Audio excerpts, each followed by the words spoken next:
Hello my dear students and viewers. Today we are discussing about linear homogeneous production function.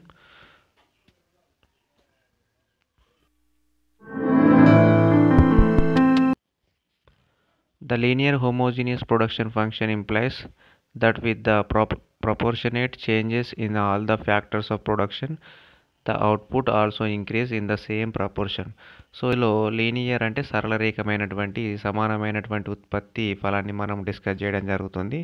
So ఫ్యాక్టర్స్లో ఉన్నటువంటి చేంజెస్ని ఆధారంగా చేసుకుని అవుట్పుట్లో సమానమైన changes వస్తాయని తెలియజేస్తుంది అన్నమాట. Such as if the input factors are doubled, the output also gets doubled. This is also known as constant return to scale. అంటే ఇదేంటి అని అంటే మనము ఇన్పుట్స్లో ఏవి రకమైనటువంటి చేంజెస్ అంటే ఇన్వెస్ట్మెంట్ ఏ లెవెల్లో పెడితే అవుట్పుట్ లెవెల్ అనేది కూడా ఆ స్థాయిలో వస్తుందని చెప్పవచ్చు. The increase in labour and capital by n times the output also increases in the same proportion.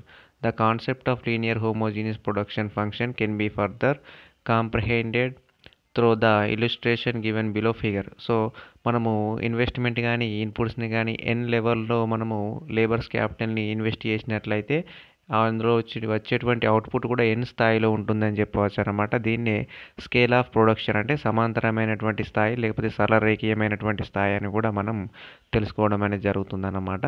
So ఈ విషయాన్ని మనము వచ్చేటువంటి స్లైడ్లో డయాగ్రామ్ రూపంలో మనము క్లియర్గా గమనించవచ్చు. సో డయాగ్రామ్లో మనం ఓఎక్స్ యాక్సిస్ పైన లేబర్స్ని, ఓవై యాక్సిస్ పైన క్యాపిటల్ని తీసుకోవడం జరిగింది.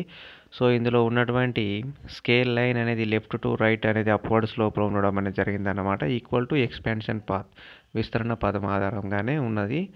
సో ఇక్కడ 2468 and 2468 capital and labour ratios అనేవి సేమ్గా ఉండడం జరిగింది. అంటే లేబర్ క్యాపిటల్ని మనం ఈక్వల్గా చేంజ్ చేసినప్పుడు అందులో వచ్చేటువంటి ఇక్కడ Q1, Q2 అనే పాయింట్స్ పైన మనం గమనించినట్లయితే అవి సమానమైన స్థాయిలో కూడా ఉంటూ ఆ కర్వ్ అనేది సరళ రేఖగా అంటే లీనియర్గా పైకి ఉండడం అనేది జరగడాన్ని గమనించవచ్చు.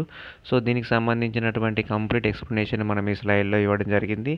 మీరు ఈ స్లైడ్ని చూడడం ఆధారంగా నోట్స్ రాసుకోవడం ఆధారంగా క్లియర్ ఎక్స్ప్లెనేషన్ రాసుకోవచ్చు. Thank you watching for my video.